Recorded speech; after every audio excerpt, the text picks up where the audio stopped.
This channel does not promote any violent, harmful, or illegal activities. All content provided by this channel is meant for an educational purpose only. চোপড়ার পর এবার পূর্ব বর্ধমানের জামালপুর একেবারে তালিবানি কায়দায় অত্যাচারের অভিযোগ উঠছে। সেখানে সালিশি সভায় না যাওয়ায় বৃদ্ধ দম্পতি এবং তার ছেলেকে বেধড়ক মারধর করা হলো। খুনের হুমকির অভিযোগ উঠছে এক্ষেত্রে। এবারেও কাঠগড়ায় তৃণমূল কংগ্রেস নেতারা ভয়ে বাড়ি ছাড়া বৃদ্ধ দম্পতি অন্যত্র আশ্রয় নিয়েছেন। ন্যায় চেয়ে ইতিমধ্যে মুখ্যমন্ত্রীর দ্বারস্থ হয়েছেন বৃদ্ধা।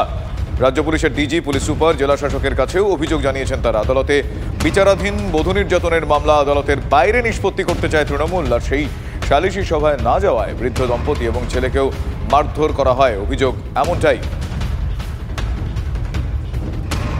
আমার কোর্টে মামলা চলছে দীর্ঘ 6 বছর ধরে। তো এই মামলা আমি কোর্টের মধ্যেই নিষ্পত্তি চাইছি, ঠিক আছে? তো আমি কোনো রকম সালিশি সভায় যেতে চাইনি বলে আদার রহমানের সালিশি সভায় তোমরা হাজির হওনি, ঠিক আছে? তোমাদের সন্ধ্যা 7টায় টাইম দেওয়া ছিল, তোমরা আসোনি, ঠিক আছে? দেখো এবার পরিণতিটা কি হয়। তারপরেই আমাকে মারধর করে, ছেলেকে প্রচন্ড মারধর করে, ওর গলায় পা দিয়ে দাঁড়ায়, দিয়ে ওর বাবা আর আমি আটকাতে যাই বলে তাই জন্য আমারও গলায় আমাকেও মারধর করে, আমার ওর বাবাকেও মারধর করে, আমাকে শ্লীলতাহীন করে। যে তৃণমূল কংগ্রেস নেতার দিকে অভিযোগের আঙুল, যার দিকে অভিযোগ, তিনি কি বলছেন শোনাবো আপনাদের।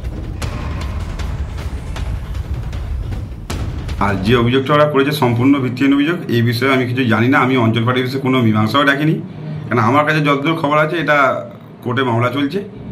আর যেটা 14 তারিখে আপনি বললেন যে একটা ঝামেলা হয়েছে, সেটা তো গ্রাম্য ঝামেলা, আমি খবর পেয়েছি। এই বিষয়ে আমি কিছু জানি না। উনি যে অভিযোগ করেছেন সম্পূর্ণ মিথ্যা। এই মুহূর্তে মানবাধিকার কর্মী রঞ্জিত সুর আমার সঙ্গে টেলিফোন লাইনে রয়েছেন, তার সঙ্গে কথা বলবো। রঞ্জিতবাবু, আপনাকে স্বাগত জানাই TV9 বাংলায়। একটার পর একটা এই ধরনের ঘটনা ঘটছে। একটা কারণ সেখানে দেখানো হচ্ছে, দেখিয়ে সালিশি সভা এবং সেখানে বেধড়ক মারধর করা হচ্ছে। প্রত্যেক ক্ষেত্রেই শাসক দলের কোনো না কোনো নেতার নাম সেক্ষেত্রে জড়িয়ে যাচ্ছে, তাদের দাপট এক্ষেত্রে চলে আসছে। একজন মানবাধিকার কর্মী হিসেবে আপনি কি বলবেন, কিভাবে এই ঘটনা থেকে রেহাই পাওয়া যেতে পারে, কোন পথে, কি মনে হয় আপনার? দেখুন, গোটা রাজ্য জুড়েই একটা বর্বরতা চলছে। একের পর এক ঘটনা, কোথাও মোবাইল চুরির নাম করে পিটিয়ে মেরে ফেলছে, কোথাও শিশু চুরির নাম করে পিটিয়ে মেরে ফেলছে।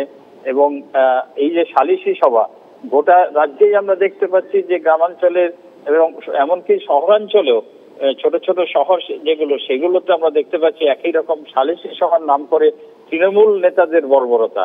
প্রত্যেকটা ক্ষেত্রে দেখা যাচ্ছে শাসক দলের নেতারা কোথাও সম্পত্তি জমি জমার জন্য, কোথাও তারা নীতি পুলিশ হয়ে তারা শাসন কার্য চালাচ্ছে। দেখুন, গোটা ঘটনাটার পিছনে প্রথমত হচ্ছে পুলিশ প্রশাসনের ভূমিকা।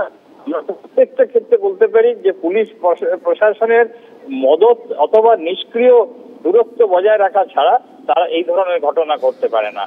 দ্বিতীয়ত, মুখ্যমন্ত্রী মুখে যাই বলুন, যখন মিডিয়ার প্রবল চাপ তৈরি হচ্ছে তখন একটি, দুটি, তিনটি ক্ষেত্রে গ্রেফতার হচ্ছে এবং দুদিন পরে তারা জামিন পেয়ে বেরিয়ে যাচ্ছে।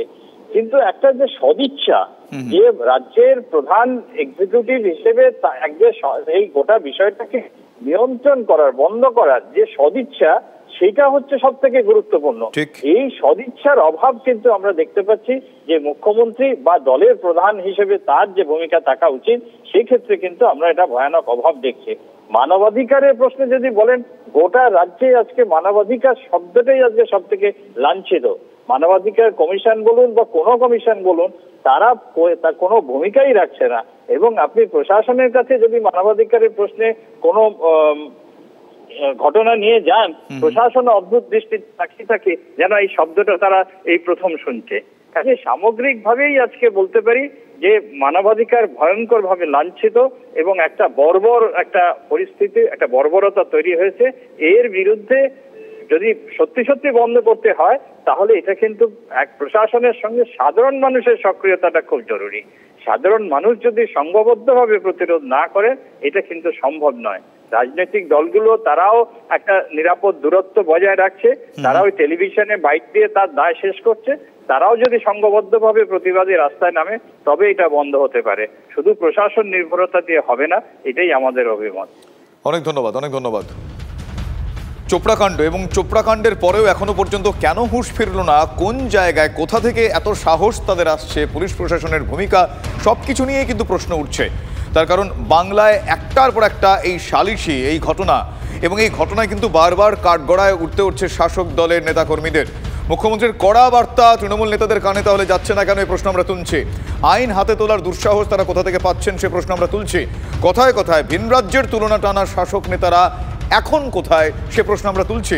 পুলিশ প্রশাসন, বিচার ব্যবস্থা, অনাস্থা, বাংলায় মোড়ল মাতব্বরদের দাপট কবে বন্ধ হবে, এ প্রশ্ন আমরা অবশ্যই তুললাম।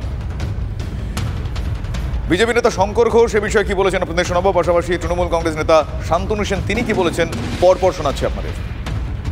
রাজ্যে একটা তালিবানি শাসন, তার পাশাপাশি এই যে সালিশি বিচার ব্যবস্থা, তার মাথায় তৃণমূলের নেতারা বিচারপতি, এই ক্যাঙ্গারু কোর্ট অর্থাৎ পুলিশ মন্ত্রী, রাজ্যের আইন ব্যবস্থার প্রতি মানুষ যে বীতশ্রদ্ধ এবং তার বহিঃপ্রকাশে একটা পাল্টা ব্যবস্থা তৃণমূল নেতারা নিজেরা করে ফেলেছেন, তার পরিণতিতে এই ধরনের ঘটনা ঘটছে। অবিলম্বে পুলিশ মন্ত্রীর পদত্যাগ করা উচিত। আইন হাতে তুলে নিয়ে বেআইনি কাজ করার অধিকার কারোর নেই। চোপড়া এবং জলপাইগুড়ির ক্ষেত্রে দেখেছেন যে তৃণমূল কংগ্রেসের প্রশাসন দলের সাথে যুক্ত ব্যক্তিদেরও রেহাই করেনি, তাদের বিরুদ্ধেও পদক্ষেপ নিয়েছে। এখনও যদি শিক্ষা না পেয়ে কেউ এই ধরনের কাজ করে, সে যে দলেরই হোক, প্রশাসন দৃষ্টান্তমূলক ব্যবস্থা নিয়ে তাকে শাস্তি দেবে। এটা শুধু ধরা পড়া এবং শাস্তি পাওয়াটা সময়ের অপেক্ষা।